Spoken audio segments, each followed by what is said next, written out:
Well, it's a familiar pattern, really, when one of these mass shootings happens.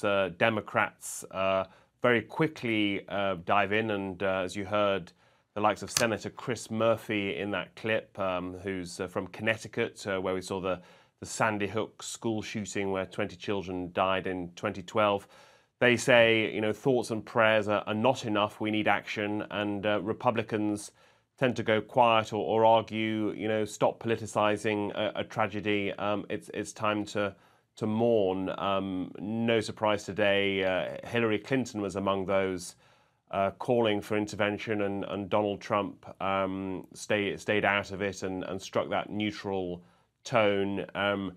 Tonight in America on Monday night, some of the late night hosts of entertainment shows who have a big following and are quite influential politically, they've been making points such as, look, when there's a plane crash, we don't delay a discussion of flight safety.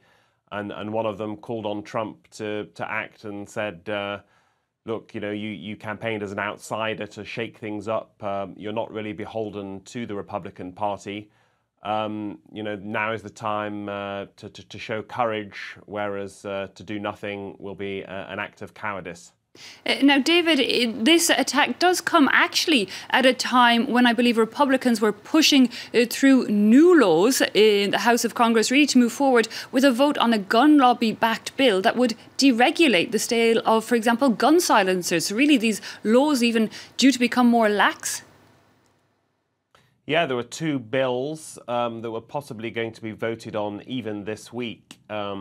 One making it easier to buy a silencer for your gun, and the idea there being that in a shooting range in a residential area, it cause less disturbance. It also protect the hearing of sportsmen. But critics of that say it would actually make it harder to run away in an incident like we saw in Las Vegas, and Hillary Clinton made that point, if you can't hear the gunfire.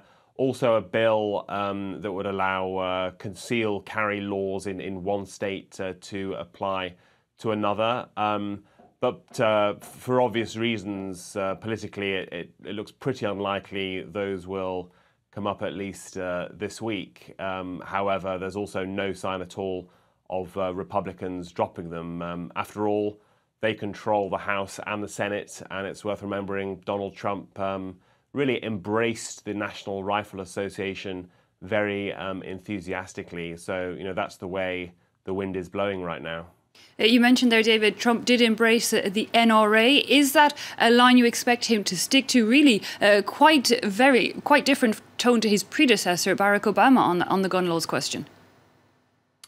I think every time there's a tragedy or a hurricane, all eyes are on Trump, who has been a very divisive president in many ways so far. And you heard earlier he was calling for unity on this issue. Barack Obama set a very high bar.